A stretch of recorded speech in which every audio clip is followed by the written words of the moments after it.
eu vejo que a análise do comportamento dentro da clínica é algo muito dinâmico. E eu sempre falo isso quando alguém entra em contato comigo. Cara, você vai iniciar um processo onde você vai começar a identificar aquilo que te impulsiona a fazer determinada coisa, aquilo que te deixa estagnado. Então é você começar a trabalhar, entendeu? É algo muito prático, muito dinâmico. Então, aí uma outra pergunta que eu queria te fazer também é uma questão que surgiu nas aulas de psicologia experimental e que eu achei muito interessante. A gente trabalha muito a questão teórica e depois a gente vai para a prática, lá nos anos finais da psicologia. Dentro da parte teórica, a gente fala muito sobre o Skinner, né? A caixinha de Skinner, até o exemplo do Sniff que a gente deu aqui, quando a Laura trabalhou com os ratinhos, é um exemplo do experimento que ele fez. Temos Pavlov também. Tanto o Skinner, quanto o Watson, quanto o Pavlov, eles trouxeram várias questões desses experimentos que são questões mesmo assim técnicas e teóricas. Então, de punição, de reforçamento, extinção de um comportamento, como que isso funciona dentro da prática terapêutica? A gente usa, a gente não usa, como é que é? Lembra que eu falei do behaviorist? É mais ou menos isso. A gente vai começar a ensinar para aquela pessoa que momento que está sendo punido, que momento, enfim. Vou dar um exemplo que aconteceu hoje.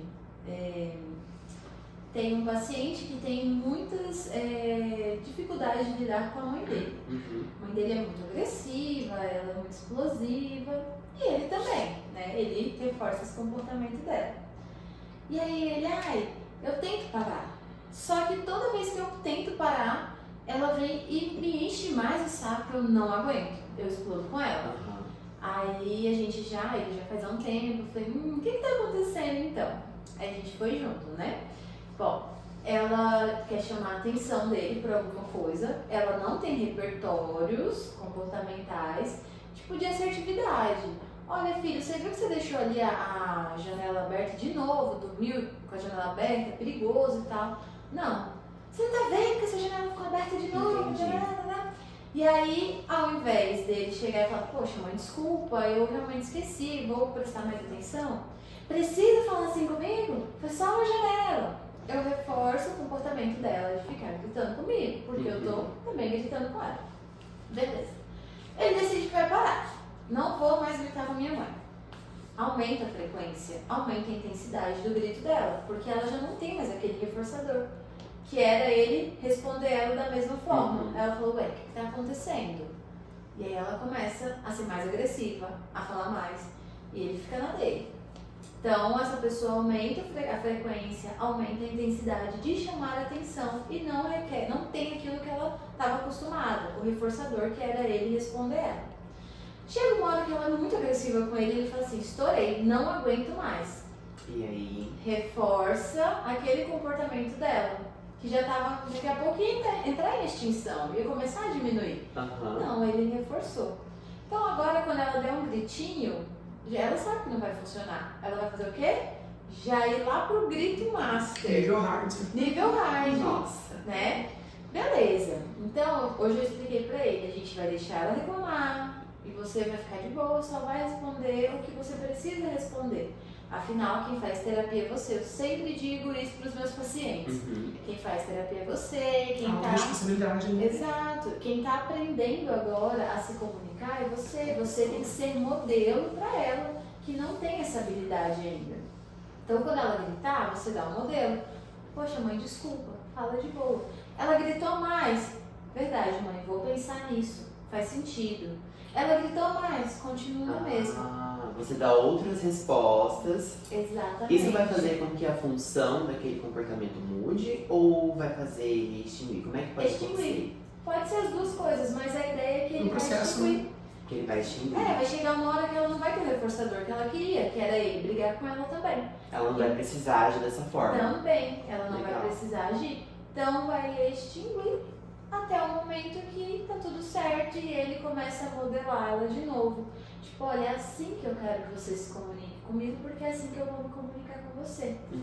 Como dizer que não dá pra colocar isso na prática? E isso vai melhorar muito a relação Quer dizer, isso se familiar. aplica a todas as situações, todas as situações. A gente tem um exemplo básico que todo mundo passa em casa, principalmente na época da adolescência. Sim. Então a gente consegue colocar isso em qualquer outro exemplo prático. Outro exemplo legal, que é muito abordado aqui no livro também, é a questão da birra da criança, né? Porque assim, a criança, ela, assim como nós adultos, se você pede algo e ela não é atendida, ela não vai saber lidar com a frustração. Com certeza. É difícil até às vezes pra gente lidar com a frustração.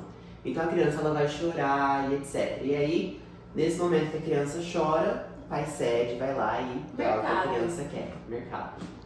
É o exemplo do mercado. Olha, no mercado é difícil, né? Dá vontade, eu como analista de comportamento, dá vontade de chegar assim, ei pai, não dá não. Conversa com ela depois e tal. Não adianta também chegar lá na casa e bater na criança, né? Porque ela não vai entender a função daquilo, já passou. Então a gente precisa manter ali, não, realmente não vai dar pra comprar. Lembra que a gente conversou e tal? A criança vai chorar, vai se espernear, tarará. Digamos que ela já esteja ali na fase de realmente sair quebrando tudo no mercado. E aí você fala, não, chega, essa vergonha eu não quero passar. Vai lá e entrega pra criança. Da próxima vez ela vai pedir de boa, ela já vai direto para aquele momento. Se ela não conseguir de primeira, ela vai direto para que deu certo. Entendeu?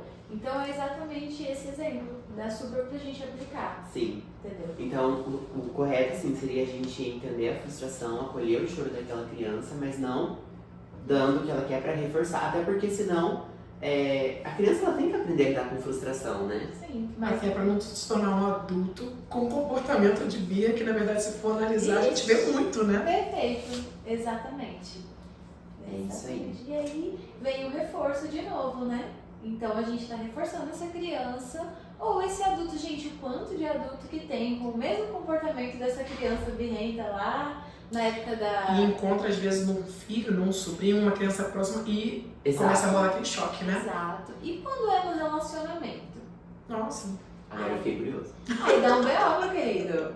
Lascou. Ferrou. Não, com certeza. Se você tem um adulto que tem um comportamento de eu quero tudo na minha hora, tem que ser do meu jeito, você acha?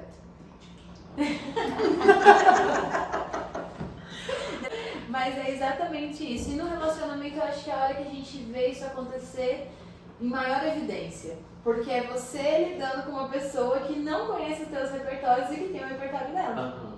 Então, muitas vezes eu me relaciono com uma pessoa muito passiva e eu sou extremamente agressiva, egoísta, eu quero tudo do meu jeito. Dá pra fazer muitas ramificações disso. Dá pra dar N exemplos. Lara, deixa eu te perguntar, dentro desse contexto assim, da análise do comportamento, é uma coisa que também foi pedida para eu trazer para você como uma pergunta. A questão emocional do paciente, como é que a gente vai trabalhar ela? Por exemplo, se o paciente ele quer trazer alguma questão que aconteceu com ele que foi traumática, uma experiência ruim com o pai, a gente já traz isso ali dentro tentando buscar, por exemplo, ela tem um comportamento, nós vamos então analisar o que está por trás desse comportamento e ali a gente acha, ou pode acontecer da pessoa trazer e falar, como que isso ocorre? Primeiro de tudo, em qualquer uma das situações, acolhimento. De novo, a gente não está ali só para analisar.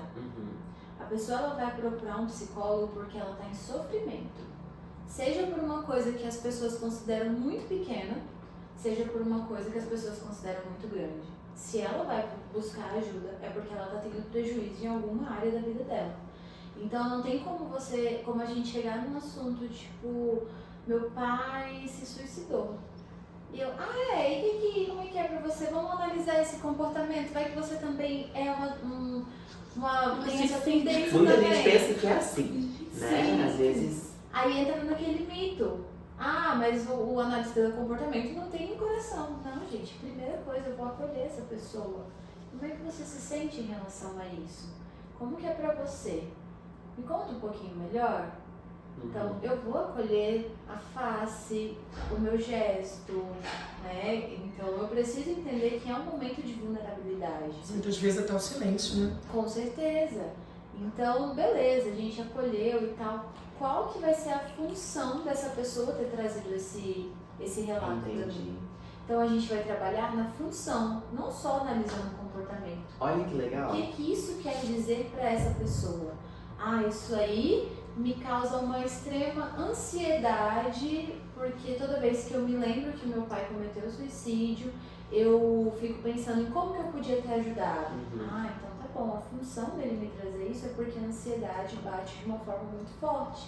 Como que a gente vai conseguir ajudá-lo a diminuir essa ansiedade, a não se punir, não se culpar porque não é culpa dele, a identificar todas essas circunstâncias que estão trazendo esse incômodo para essa pessoa. Olha que legal. Então a gente ó pra vocês verem que interessante, a gente não chegou perguntando pro paciente sobre um comportamento dele.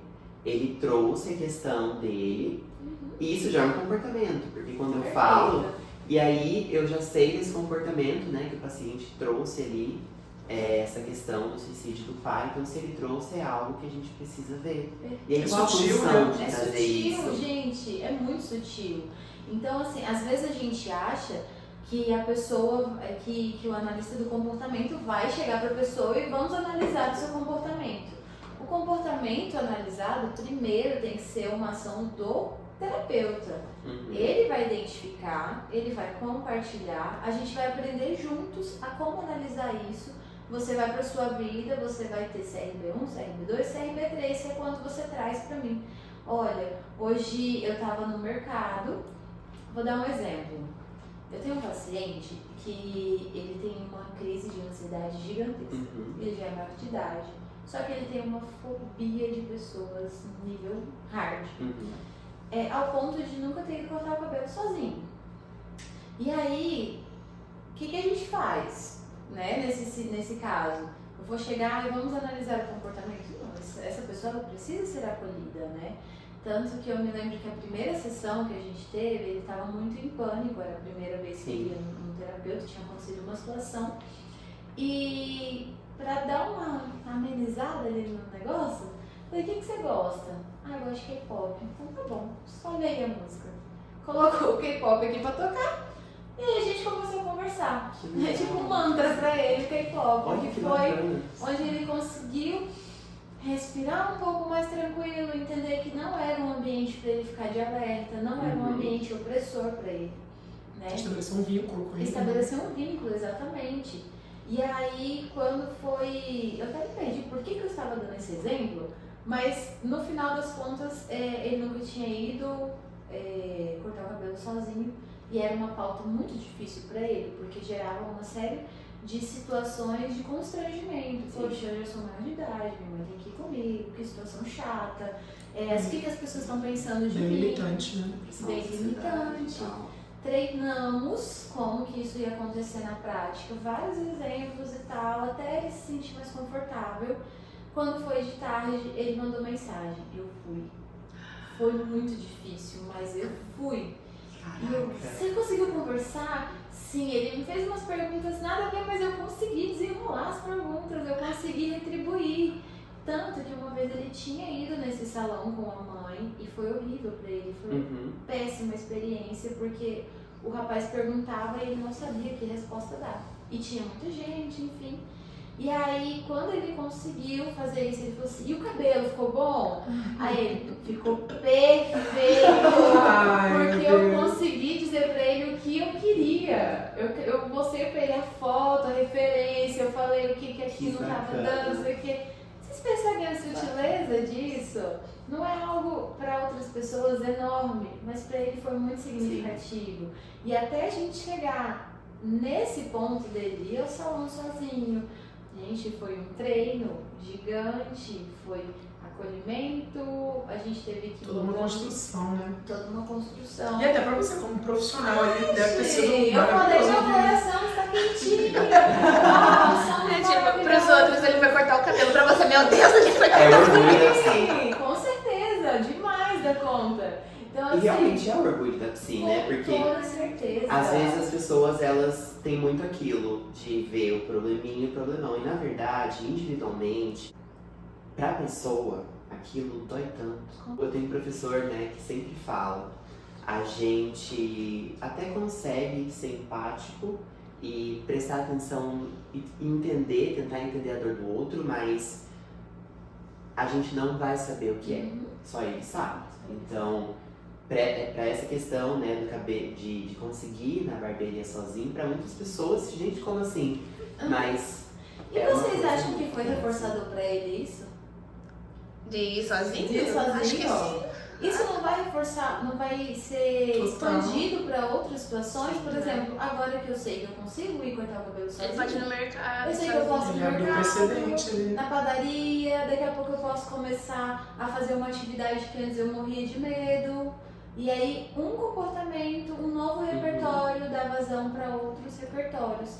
E é exatamente isso que a análise do comportamento faz. A gente pega aquela situação, tenta entender, descrever como eu me sinto, por que isso é tão difícil para mim, analisar, aí a gente vai modelar, a pessoa vai lá e faz. E ela vai expandir isso para outros lugares também. Nessa questão da fobia social, você teve que extinguir um comportamento ou ensinar um novo? Ensinar um novo, nesse sentido, com a ajuda de medicação.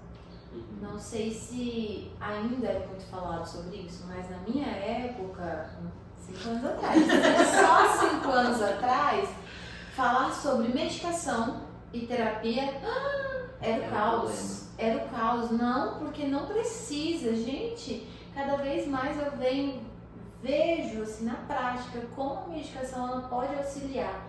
Não vai ser para sempre. Aí entra a terapia de novo, fazer um combo. Sem falar da resistência, às vezes, do próprio paciente de Exato. não tomar essa Sim. medicação, né? E tem Acontece muitos muito. psicólogos que ajudam essa resistência a acontecer.